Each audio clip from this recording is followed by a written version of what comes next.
Still a beautiful day in the neighborhood. As you can see, we've got the first wall is up, back wall is up. We've got this wall here is empty. All the headers for the big shed and the small shed are drug up there. I'm not going to say it was fun. I'm not going to say it was easy. I'm not going to say I want to do it again. So we got this wall sheeted, and the thing I wanted to highlight on here is, I don't know if some of you have noticed that there's a grid lined up, and so I don't know what you can see, but here's a seam.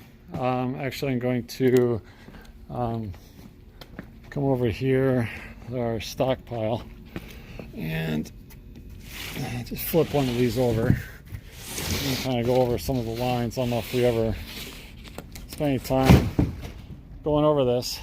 So this is, it's kind of a little goofy on that side with a shadow, but basically you've got from here to here is 48 inches, and there's 3 lines in the middle. So this one would be at 16, 32, and 48. And that's kind of the layout for setting up the for the studs. This one here would be right at 24 in case you're setting something up on 24-inch centers. So they kind of give you more or less a rough measurement.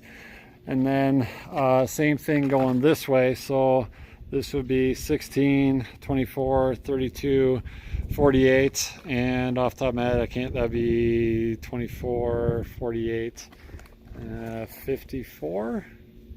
Yeah, maybe. I don't know. Whatever. This would be a multiple set out 16, 16. This would be for your 24. So, so those lines are real handy when you're pounding nails. But what I wanted to show you over here is they don't line up. So they are 16-inch centers, right? So that's basically 16. But then all it means is when you can kind of notice, well, there you can see the lines don't go all the way to the end. So same thing. On this board, they don't line up with the studs. Ideally, those lines would be right in the middle. So we got a seam that lines up right in the middle, but then again on this sheet. So all that means is for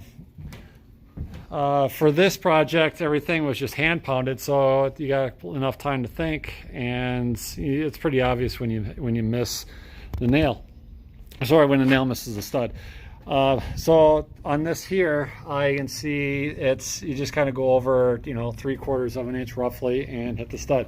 With these, it's really obvious. If you don't hit anything, it goes through in 1.5 pounds, and you just pull it back out and move it over, because you don't want to see nails poking through from the backside, because that just looks like a failure. So I just want to highlight that it's the lines are really handy if you're using a nail gun. Nail gun, you go bang, and you'd have that whole line done. And then once you just figure out if your studs are straight and your lines are straight, then it's just a piece of cake, and you can bang this out really, really stinking fast. So just kind of giving a little bit of an update. I think that's about enough for today. I think we made some pretty good progress. It's really not that a whole lot got done.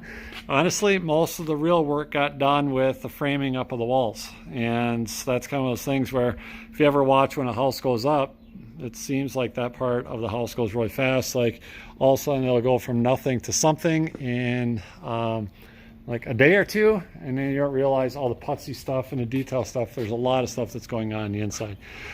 So I just want to highlight what's going on over here.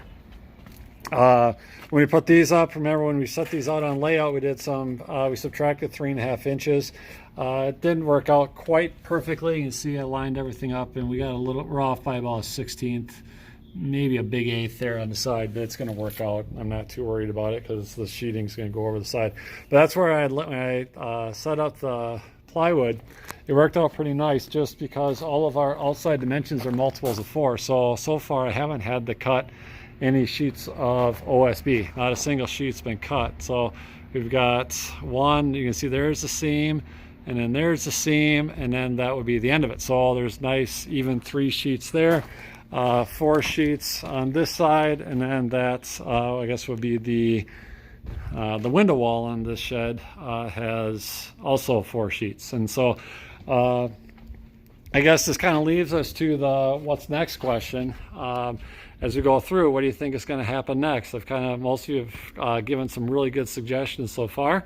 And as we go forward, I kind of like seeing how you think the next step is going to be, because the actual swinging of a hammer and pounding of nails and running of screws and chopping wood, that's part of construction, but the bigger part is the thought process and having a plan and knowing what comes next. That's the type of thing that makes a job site efficient and makes you valuable as an employee. So once again, what are the next 2 or 3 things that are going to happen next?